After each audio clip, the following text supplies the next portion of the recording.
ফুলের বাগান, ফুলের রাজ্যে। কেমন আছেন আপনারা সবাই? দেখেন, আপনাদের ফুল দেখাচ্ছে, খুব সুন্দর সুন্দর ফুল।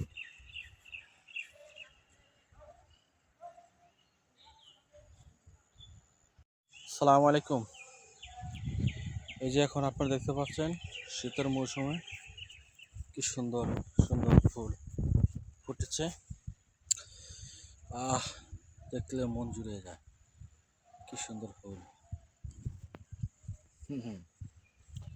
একজন মালিক কত সুন্দর করে ফুলগুলো ফুটেছে। দেখছেন, ফুলটি দেখতে কি সুন্দর লাগে, আকর্ষণীয়, অনেকগুলা, কি সুন্দর।